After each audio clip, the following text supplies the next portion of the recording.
नमस्कार, ancient times में आपका स्वागत है। मैं रमजान अली। आपको बताता चलूं कि अमेरिका और ब्रिटेन ने सुरक्षा के खतरों को ध्यान में रखते हुए अपने नागरिकों को काबुल एयरपोर्ट की ओर न जाने की सलाह दी है। अफगानिस्तान पर चर्चा के लिए मोदी सरकार ने गुरुवार को सर्वदलीय बैठक बुलाई है। इस बैठक में विदेश मंत्री एस जयशंकर सभी दलों के नेताओं को मौजूदा हालत से अवगत कराएंगे। जर्मनी की चांसलर एंगेला मार्केल ने कहा कि उनका देश तालिबान के साथ बात करने के लिए तैयार है, लेकिन बिना शर्त कोई भी समझौता नहीं होगा। आपको एक बार फिर बता दें कि जर्मनी की चांसलर एंगेला मार्केल ने कहा कि उनका देश तालिबान के साथ बात करने को तैयार है, लेकिन बिना शर्त कोई समझौता नहीं होगा। तालिबान के प्रवक्ता ने कहा कि नए निजाम में एक बार संगीत की इजाज़त नहीं दी जाएगी। हजीबुल्लाह मुजाहिद ने अमेरिकी अखबार न्यूयॉर्क टाइम्स से कहा कि इस्लाम में संगीत हराम है, लेकिन हम उम्मीद कर रहे हैं कि हम लोगों पर दबाव डालने के बजाय उन्हें समझाने की कोशिश करेंगे। 90 के दशक में तालिबान की हुकूमत के दौरान अफगानिस्तान में टेलीविज़न, सिनेमा और संगीत पर कड़ाई से प्रतिबंध था और इन नियमों का उल्लंघन करने पर गंभीर नतीजे भुगतने पड़ सकते थे। लेकिन तालिबान के सत्ता से बेदखल होने के बाद देश में संगीत की फिजा गुलजार हो गई। कंसर्ट ऑफ म्यूजिकल फेस्टिवल का आयोजन किया जाने लगा और Afghanistan national institute of musical की स्थापना की गई। आपको बताते चलें कि इस संस्था के पास एक महिला कलाकारों का ऑर्केस्ट्रा है, जिससे देश विदेश में अपनी कला का प्रदर्शन किया है। हजीबुल्लाह मुजाहिद ने न्यूयॉर्क टाइम्स को यह बताया कि महिलाओं की सुरक्षा को लेकर जताई जा रही चिंताएं बेबुनियाद है। उन्होंने कहा कि महिलाओं को हमेशा अपने घरों में नहीं रहना होगा या उन्हें अपने चेहरा नहीं ढकने रखना होगा और पुरुष अभिभावक के साथ बाहर जाने की इजाज़त केवल 3 दिनों या उससे अधिक की यात्रा पर लागू होगी।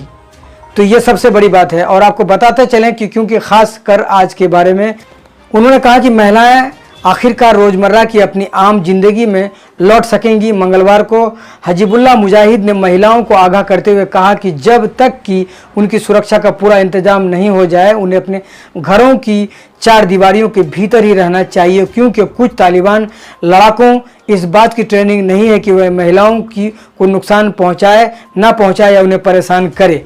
उन्होंने कहा इस बात को लेकर फिक्रमंद हैं कि हमारे लड़ाके नए हैं और उन्हें महिलाओं के साथ किस तरह से पेश आना चाहिए इसकी तालीम नहीं है। ये महिलाओं के साथ बदतमीजी कर सकते हैं। कीनिया में ऐतिहासिक गन्ना की मुहिम के तहत पूरे देश के जमीन और पानी में रहने वाले जानवरों की गिनती की जा रही है। ऐसा वाइल्ड लाइफ टूरिज्म और संरक्षण की नई योजनाओं को ध्यान में रखकर किया जा रहा है। कीनिया में कई विलुप्त होने वाले वन्य जीव पाए जाते हैं, तो किस तरह से हो रही इनकी गणना देखिए रिपोर्ट। अलकायदा ने तालिबान को अफगानिस्तान पर दोबारा कब्जा करने को लेकर बधाई दी है। अलकायदा की दक्षिण एशिया इकाई ने इस बयान पर जारी किया है कि अफगानिस्तान में तालिबान के नियंत्रण का स्वागत किया गया है। अलकायदा इन इंडियन सब कॉन्सेंट्रेंट XUIS नाम वाले इस समूह ने अपने बधाई संदेश में दुआ की है कि तालिबान अफगानिस्तान में कामयाबी के साथ शरिया कानून लागू कर पाएं।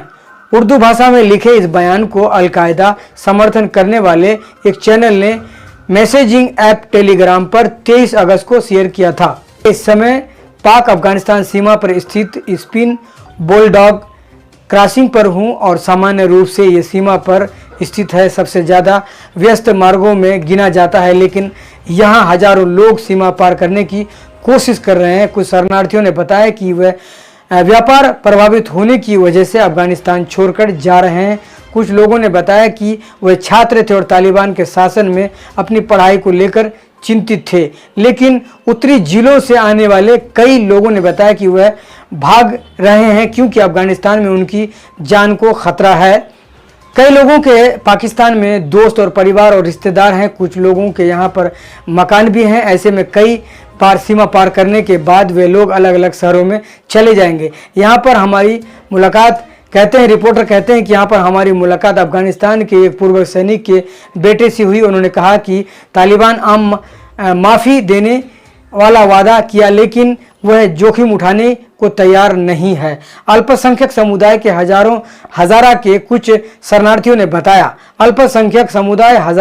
शरणार्थियों ने बताया है कि यात्रा के लिए जरूरी दस्तावेज न होने के बावजूद उन्हें इंसानियत के नाम पर आने दिया गया है। चैनल को लाइक सब्सक्राइब करना न भूलें।